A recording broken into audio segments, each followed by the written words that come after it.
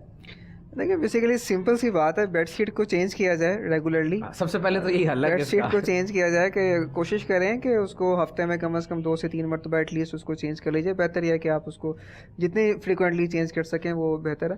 اس والے سے میں ڈاکٹر ہونے کے ناطے یہ ضرور کہنا چاہوں گا کہ ہمارے پاس ہاسپٹلس میں خاص طور پہ جہاں پہ مختلف قسم کے پیشنٹس ہوتے ہیں, بیڈ شیٹ پہ پیشنٹ کا بلڈ گر جاتا ہے, بعض پیشنٹس کا یورین پیشاب گر جاتا ہے, بعض پیشنٹس کی جو ہے نا وہ ریشہ وغیرہ گر جاتا ہے, تو اس طرح سے وہ بیڈ شیٹس میں زیادہ جراثیم ہوتے ہیں.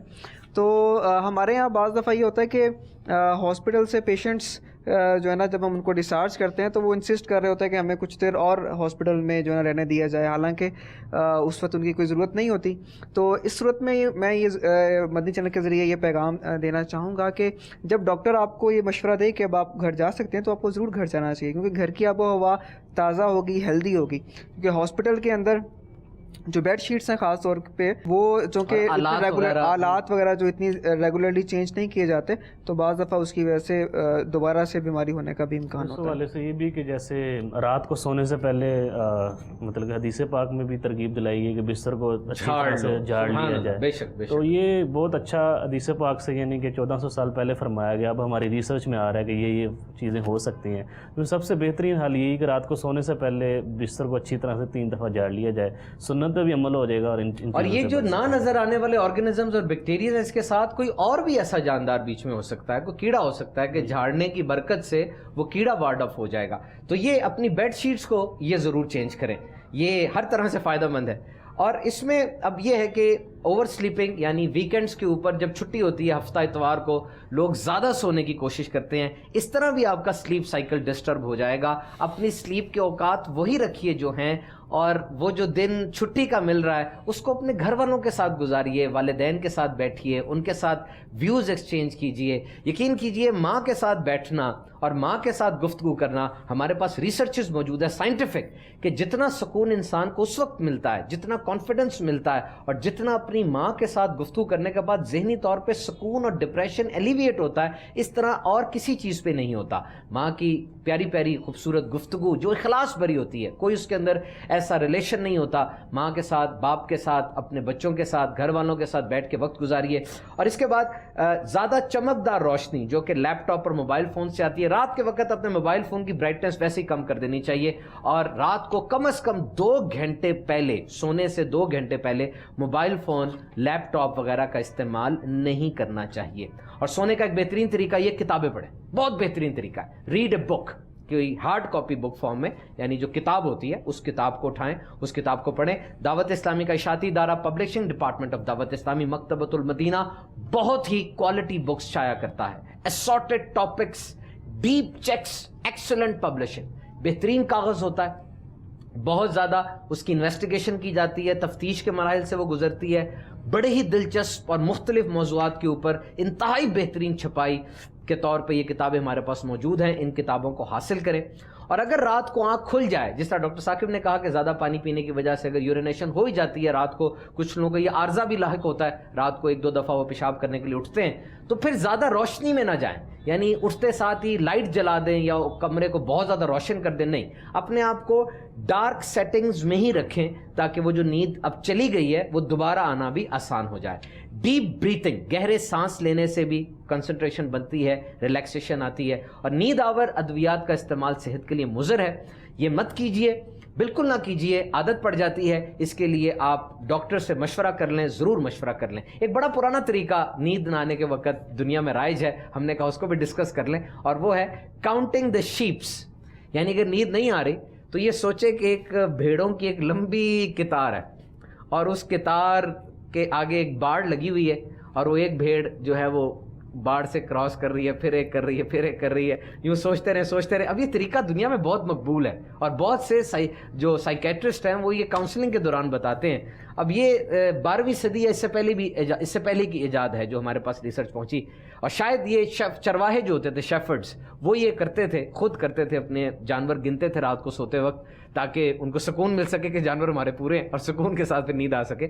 ویسے اس کی جو وجہ بیان کی گئی کہ تخیلیات میں جب انسان بور ہو جائے گا، ظاہری بات ہے وہ بھیڑیں گن گن کے تو وہ نیند میں چلا جائے گا. لیکن آکسفورڈ یونیورسٹی کی ایک تحقیق کے مطابق اس طریقے سے نیند آنے میں زیادہ دیر بھی ہو سکتی ہے. ہاں، یہ ریسرچ بڑی پیاری ہے جو میں آپ سے شیئر کرنے لگا ہوں. اور وہ ریسرچ یہ ہے کہ آپ imagine a place that is calming and peaceful. اپنے آپ کو نیند نہیں آ رہی تو اپنے آپ کو ایک ایسے مقام کے اندر سوچیں جو کہ بہت زیادہ سکون دینے والا ہے، بہت زیادہ پرسکون ہے.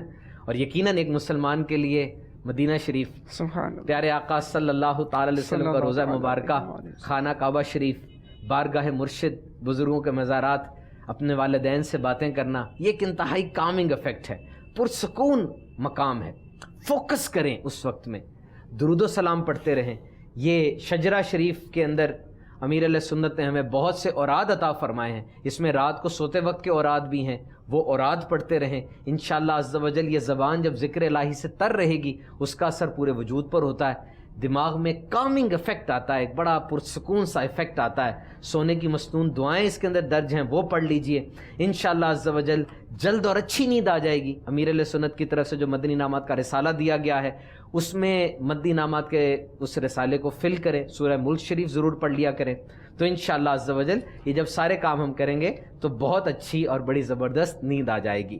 اپنے سلسلے کو اس شعر پہ ختم کرتے ہیں. میں سو جاؤں یا مصطفیٰ کہتے کہتے، کھلے آنکھ صلی اللہ کہتے کہتے. صلو علی الحبیب صلی اللہ تعالی علی محمد.